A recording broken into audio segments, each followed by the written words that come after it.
Kingdom. We start in Scotland, shall we? Oh, beautiful. Some great news for Alex Arthur. Fantastic news for Alex Arthur. He was meant to box earlier this month, against a guy called Joan Guzman. And Joan Guzman couldn't get a visa as he was flying out of New York.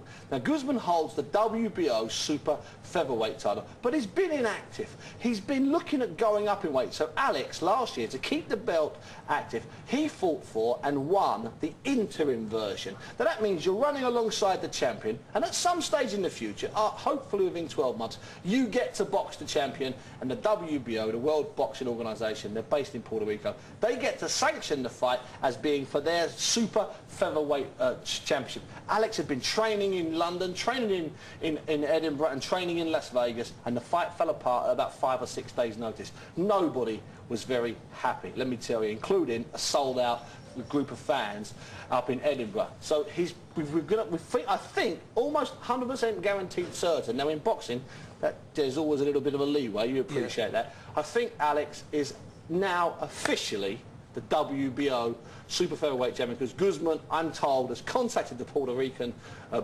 World Boxing Organization in Puerto Rico and said, I can't make the weight, I'm going up to lightweight. There's only one way to find out. There is. He's on the phone now, so we'll ask him. Alex, a very good afternoon to you. Hi there, how are you all? Very well indeed. Steve Bunce, what he was saying there, is it correct? Well, as far as I'm led to believe, yes, it is correct.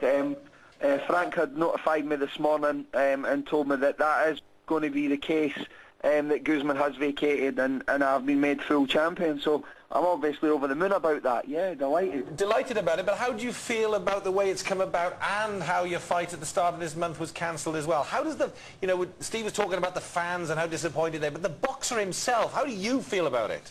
Well, it was a long drawn-out process. I'd prepared, diligently, meticulously for about 3 months. I've really not had much time off since my last contest, so, I knew that I had to put some things right, and, we started work very early. I've been out to America, travelled all over the place, spent a lot of money preparing for the fight, which didn't take place. It was gut-wrenching at the time, but I kind of knew at the back of my mind and, my heart of hearts that somewhere along the line God had a bigger plan for me,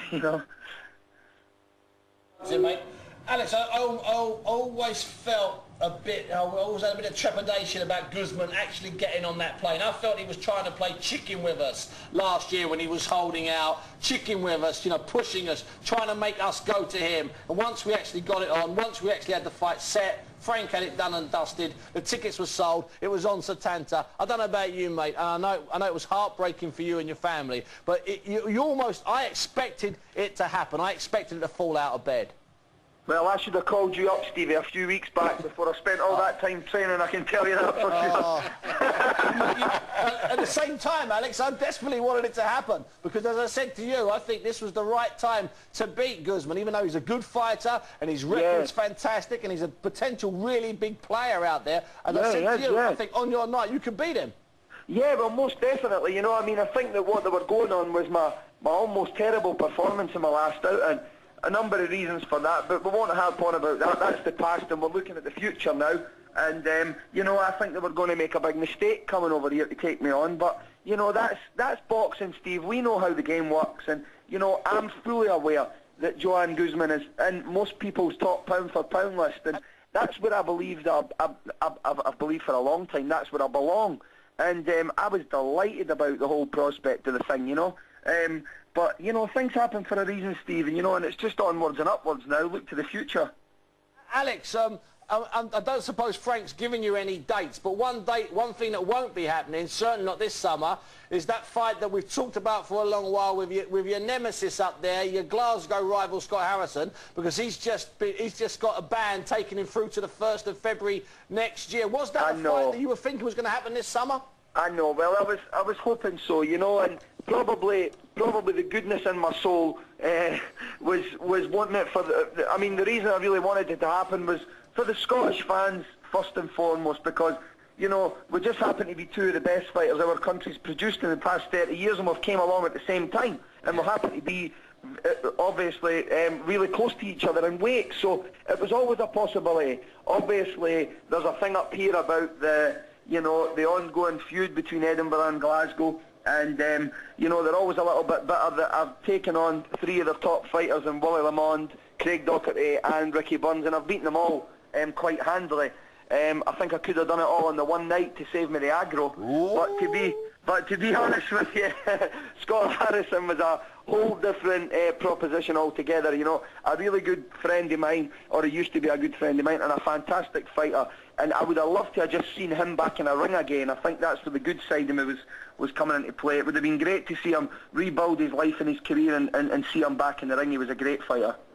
Well, Alex, what we've carefully designed here is we brought somebody into the studio. You're on the other side of the phone, so there's going to be no argy-bargy here. We've brought in somebody who fights at the same weight as you, and that's Kevin Mitchell, who's sitting next to Steve here. Kevin, very good afternoon to you. Good afternoon to you, yeah. Now, things going well. We're going to keep Alex on the phone. Don't go, Alex. Hi, Kevin. There you are. Hi, Alex, you all right, mate? Not Congratulations. bad, mate. See, it's all friendly. Just want to keep that friendly, man. You know he's got the title, Alex. Yeah, I found it yesterday. Fantastic. You found it yesterday. How about you? What about Alex down the line? Alex, I'm going to talk to Kevin first, and don't shout over me, all right? I'm going to speak to Kevin No worries. about boxing Quiet, you. Alex, stay I'm quiet. going to speak to Kevin about boxing you, and then I'm going to speak to you about boxing Kevin. Okay, no problem. All right.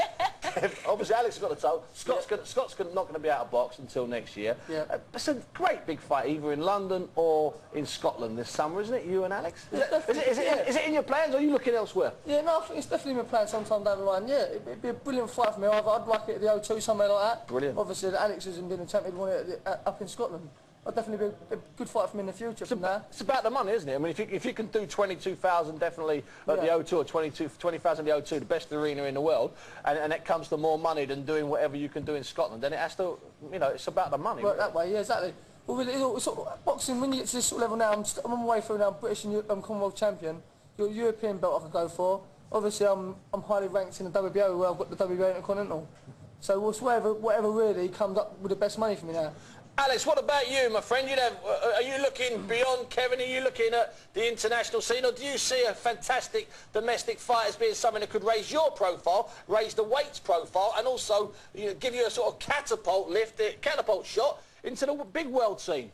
Of course, Steve. I mean, you know, I admire Kevin. You know, I think we're very similar. I think we're very similar people and very similar fighters.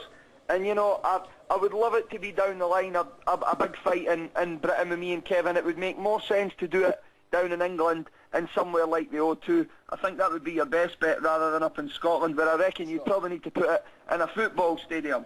But, you know, we know that Scotland and outdoor weather don't go very well, so it'd probably be safer indoors. So you fancy the O2 then, do you? Oh, most definitely, yeah. Yeah, no doubt about it. Kevin's happy, he's nodding, he's thinking, yeah, a bit of home advantage. Oh, I come from just up the road, very nice indeed. The only thing is we've got to be careful here, both Kevin and Alex, in case Frank's not watching. We're making the fight for him in the summer. So listen, it's not what is Frank it? Frank might have other plans, and as I keep telling people... It's not what you deserve, it's what you can negotiate. Of course, exactly. Goodness gracious. Tell us about...